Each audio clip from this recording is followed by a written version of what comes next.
Kimpembe, Renato, Sanches, or an 86 plus times 5. That's your options at level 30. Now, you'd be forgiven for thinking both of these have the streets won't forget designs. They're both proper FIFA icons, right? However, they've both got the FUT birthday design, which is a little bit of a letdown for me. I would love to have seen them both have that beautiful card design. But let's have a look at the stats and see how they stack up against each other and which one we should be taking. So looking at in-game stats, and obviously Renato Sanches takes this hands down. It's massively in his favour for shooting, passing and dribbling. He wins shooting 84 to 53. The passing 91 to 80. And the dribbling, 92 to 80. So obviously there's a massive disparity there. And that's why Renato takes his hands down. In terms of in-game stats, there's a massive gulf between the two. You've got a choice of 2,259 for your Kimpembe compared to 2,560 for Renato Sanches. But this obviously follows on from the face stats. So you'd expect it. Let's have a deep dive into the stats and see where they stack up compared to each other and which one, again, is the better player. Now, in terms of pace, Renato Sanches wins this hands down, 90 to 87. His pace split is a little bit kinder as well, 89 acceleration and 90 sprint speed, compared to 85 acceleration and 88 sprint speed for Kimpembe. It's decent for both. However, for me, Kimpembe needs a little bit more if he's going to be more than competitive at this moment in time, especially seeing as in a couple of weeks, we've got the starter team of the season. Now, looking at shooting, and Renato wins this on every stat. Not even close, but you'd expect that, right? And it's not relevant to a centre-back. You're looking at 91 attacking positioning, 70 from finishing. As a CDM, if he's deployed there, he's not that bad. Shot power, 97, that's mammoth. 92 long shots as well, so if he's playing a little bit deeper, that'll suit him. Volleys and penalties are both at 83. You've then got one play style, and that goes, surprisingly, to Kimpembe. He's got power header. In terms of passing, again, it's a street sweep for Renato Sanches. He wins vision 91 to 85. He's got 87 crossing compared to 70 of Kimpembe. I don't see either of them making many crosses, so again, probably not that relevant. Free kick accuracy, 80 for Renato Sanches, which isn't groundbreaking. 38 for Kimpembe. Let's be honest, he's not taking my free kicks. He's not doing anything near that goal for me. Short passing, 95 for Renato compared to 90 for Kimpembe. That's still decent for a centre-back though. I don't expect it to make many long balls, so short passing at 90 is more than good enough. Saying that though, 92 long pass for Renato compared to the 87 of Kimpembe. 87 again is very passable for a centre-back. Curve, you've got 82 for Renato Sanches compared to the 60 of Kimpembe. Again, neither of these are going to be massive stats because you're not going to be crossing the ball in or making many curved passes. Then, in terms of play styles, you've got incisive pass plus and long ball pass plus for Renato Sanches. No play styles in this area for Kimpembe. As we said though, as a centre-back, it's not really that important. Then moving on to dribbling, you've got 92 for Renato Sanches compared to the 80 of Kimpembe. So let's have a look at these stats then. 90 agility and 95 balance. That is truly decent for Renato Sanches compared to 77 and 73 for Kimpembe. Now, when you think of it, Team of the Year Van Dijk, I believe, has 70 on both of these stats. So they're not that bad. Then you've got reactions of 90. This is the first one that Kimpembe wins compared to the 88 of Renato Sanches. Both of these are very decent though.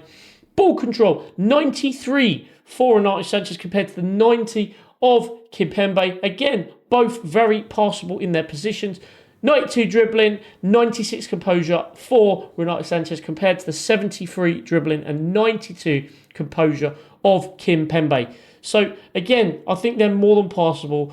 73 dribbling, I mean, let's be honest, how often am I going to be dribbling with Kimpembe? So again, both decent.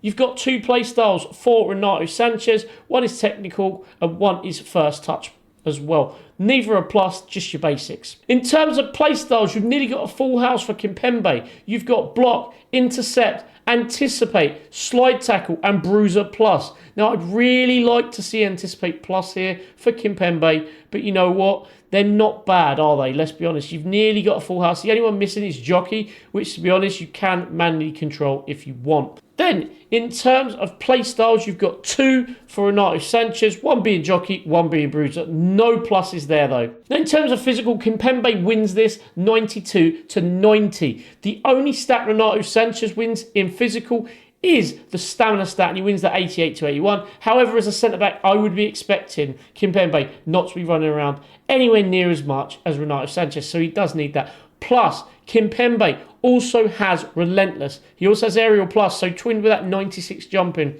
he's going to be an absolute beast.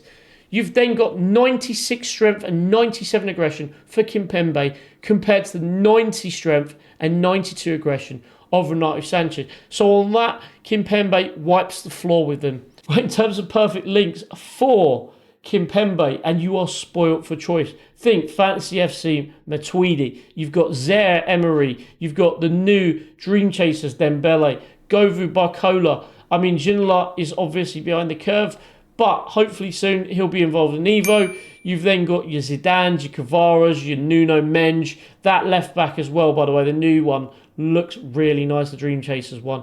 You've also got Crystal Dunn, who's just got that upgrade to 94 rated. That 99 passing and 94 pace make her look like a really good card to link up with as well.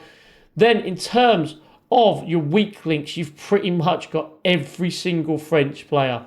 I'm not going to list them all, but there are plenty. Now, in terms of perfect links for Renato Sanches, and you're a little bit more limited, you've got really one option, the Ricardo Carvalho Foot Birthday Hero card, which I've heard is a little bit clunky and not that good. So, probably not that good for linking him up to. Other than that, you've got João Mario, who's a gold common, Florentino, who's a gold common, Antonio Silva, who's a 79 rated centre-back, and Bruma. But again, none of these really, unless you found some phenomenal Evo, are that interesting. In terms of your strong links, you've got Team of the Year Eusebio, you've got that Nani card that's probably a little bit dated, the new Figo card that came out a few weeks ago, and apart from that, again, there's not really many options. You've obviously got that Otamendi card and the Kirkchu Dream Chaser, but they don't really excite me. In terms of weak links, obviously you got your Team of the Year Ronaldo, your Rafael Leao. That looks pretty nice, but again, probably not going to get him on full chem. And a few others, like the grassroots great Bruno Fernandes. Apart from that, really, again, there's not many options. Now, in terms of who you should choose, to be honest, I think it's really obvious. The 2 cards, they're both good, but they're not great. And they're going to be well behind the meta curve in a few weeks, especially when Team of the Season drops. So for me, you've got to be looking at taking that 86 plus times 5, right?